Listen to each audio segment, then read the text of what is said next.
Hi guys, Mr. User Boss here, and this video is a graphics comparison of the recently released Beyond Gotham LEGO Batman 3. So this game was released pretty much on all current platforms, so that includes PlayStation Vita, PlayStation 3 and PlayStation 4. So in this video we're going to be taking a look at those three. So the first one you can see here is PlayStation Vita. Now this game is actually quite different to those on other consoles, as it's actually based off the same one that the 3DS is running, which is quite a limited, scaled back and non-open world style of game. This is quite a linear one and works in the same way as previous portable LEGO versions by using different portals to actually teleport to different parts of the world. This is not an open world game unlike the other versions. This is quite disappointing because a lot of people actually bought the PlayStation Vita to play these massive open world console style games, and that is not what we're getting. However, it was obviously easier to port from the 3DS than to port from larger consoles, so that's what's been done and this is the end game. But as you can see, it actually looks pretty nice. So the game is running at full native resolution. Each object has some quite clearly defined and fairly high resolution shadows, and there's actually some decent lighting going on here as well, so the graphics are by no means poor. But as we move over to the PlayStation 3, you can see there's a substantial difference in quality. Even though the PlayStation 3 can produce something like maybe 20 to 30% more power than the Vita, this game looks like huge amounts better. The PlayStation 3 version of the game is using a totally different engine.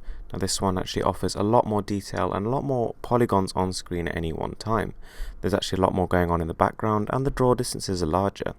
Also, you can see the colours and saturation just pop a lot more, but this is obviously going to depend somewhat on the TV you're using.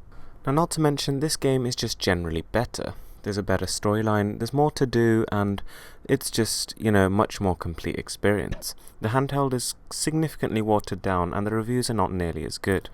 The frame rate, however, is actually the same. Both devices run the game at a smooth 60 frames per second, which gives a very nice, sort of buttery smooth gameplay experience, which is nice to see. So moving to the PlayStation 4, the difference is probably not quite as apparent. Now this game does definitely look better though, especially when you start to look at the finer details. First of all, look at things like the reflections, the shaders of the water and the finer textures, and then you start to really tell the difference. On top of that, this game is running at full 1080p, whereas the PlayStation 3 version is running at an upscaled 720p. So, yes, there is definitely more going on in the PlayStation 4 version of the game. The textures are super high resolution and the lighting is much more sophisticated.